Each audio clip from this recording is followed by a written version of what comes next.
Negocios a Diario. Con Román Losinski.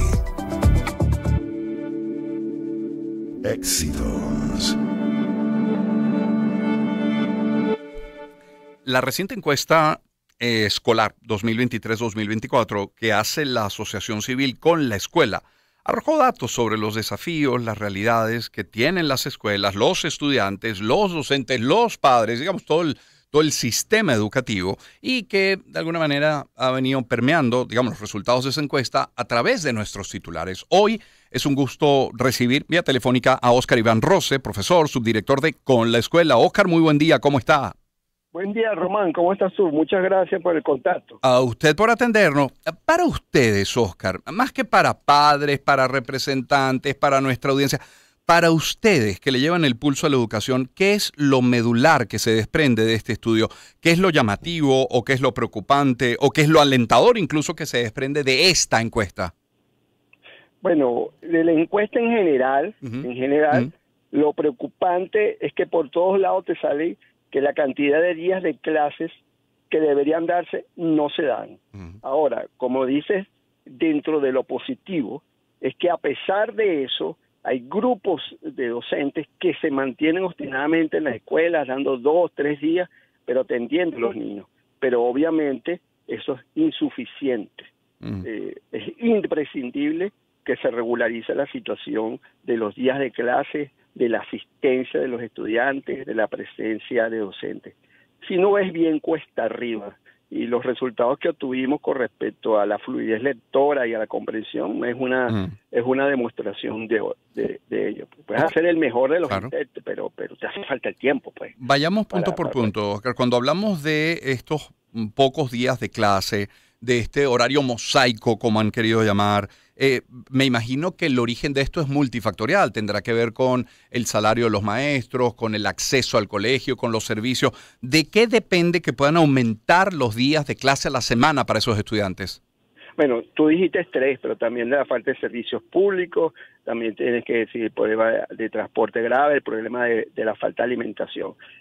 Nosotros diríamos, lo ideal sería resolver todo, obviamente, pero hay 2 elementos claves que ahí funcionan. En el caso de los niños de primaria, sobre todo, garantizar el programa de alimentación escolar todos los días, que sea regular, que esté allí, que eso ocurra.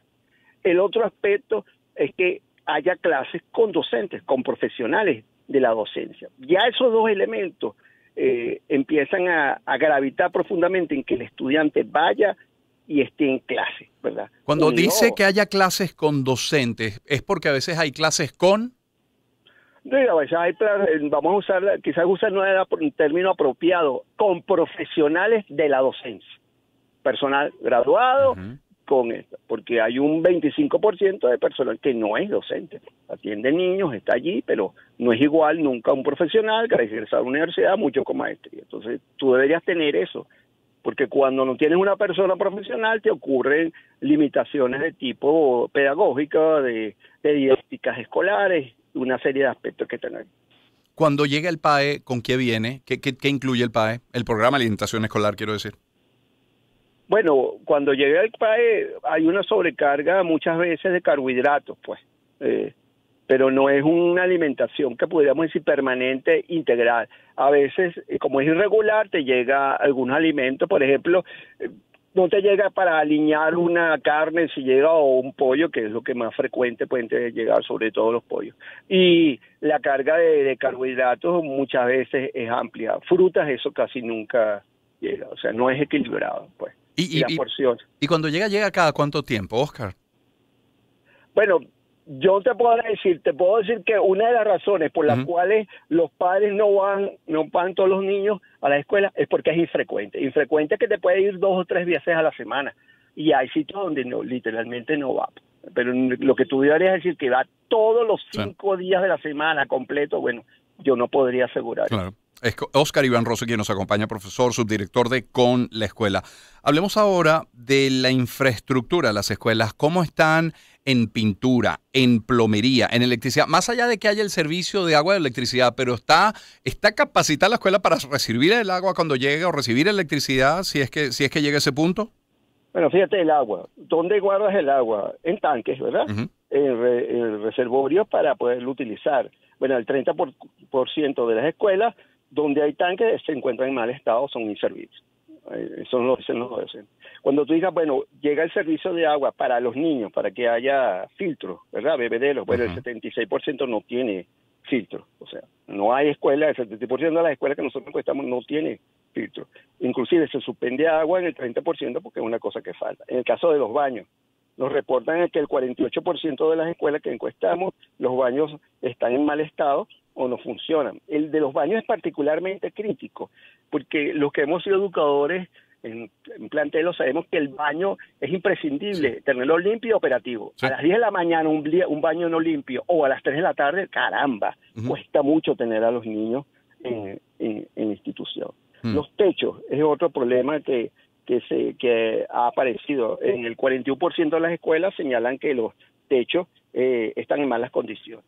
Un techo en malas condiciones quiere decir que cuando llueve se va a mojar abajo. Claro, filtraciones, ¿no? El problema del sol, en un país tropical como el nuestro, un techo inadecuado, el calor o el filtro de luz solar es significativo. Obviamente cuando pinta este panorama, Oscar, uno se pone en los zapatos de un director de escuela y bueno, que estará buscando la forma, otras vías para poder financiar la operación de esa escuela. ¿Hay algún ejemplo en el país que merezca ser reconocido, mencionado, de una buena gestión pese a las dificultades que son transversales? En un pasado no tan anterior lo hubo. Sé que la gobernación de Miranda durante años creó una especie de proveeduría escolar en donde los directores escogían el material que necesitaban y los arreglos y las reparaciones podían ellos hacer las pequeñas reparaciones. Pero eso hasta donde nosotros tenemos entendido, eso desapareció, pues. Realmente ahorita se depende de las reparaciones y las dotaciones del nivel central o de los entes gubernamentales. Ahora, todo esto que describe, primero no es nuevo, pero imagino que tendrá un impacto en el desempeño académico de ese alumno. ¿Por cuántos años, por cuántas promociones, por cuántas generaciones ha venido ocurriendo esto? ¿Y cuál es el impacto? Bueno, fíjate que, por decirte algo, la pandemia visibilizó todo esto. Porque cuando hubo la pandemia, Venezuela fue uno de los países que, sobre todo educación pública, que tuvo la mayor índice de meses sin clase, 18 meses en Latinoamérica.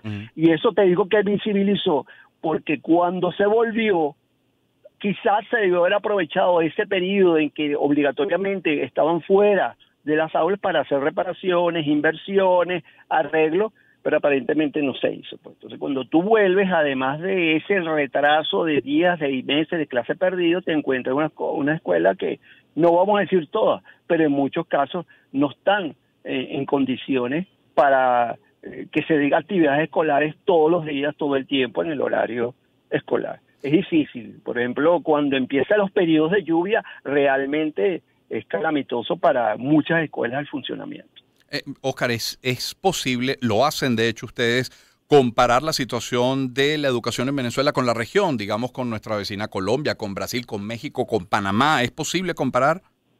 No, porque para ser serio te debería decir que nosotros deberíamos tener datos nacionales, son más de 20.000 escuelas, claro, y cientos de millones de alumnos. Entonces sería muy aventurado comparar con nuestros datos, si bien son representativos a nivel internacional, pero sí hay diferencias. Cuando tú ves los estándares internacionales, los pocos que salen en las escuelas de Venezuela siempre ocupan los últimos lugares, los que salen, ojo, porque no es común que haya información.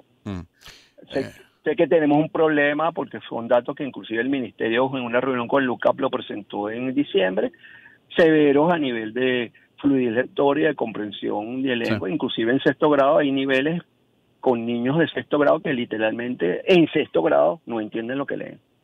Wow. Oscar, muchísimas gracias por este tiempo esta mañana. Muy gentil, ¿eh? Gracias a ti por la... Seguro. Un gusto siempre. Oscar Iván Rose, profesor, subdirector de CON, la escuela 7:50 minutos de la mañana, B52, Rome. Empezamos el año en su compañía. Circuito Éxitos. Caracas, Maracay, Puerto La Cruz, Puerto Ordaz, Barquisimeto, El Vigía, Guarenas, Guatire, Mérida, Táchira, Margarita, Maracaibo, Maturín. Circuito Éxitos.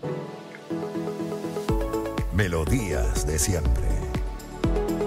Sonidos en primera fila.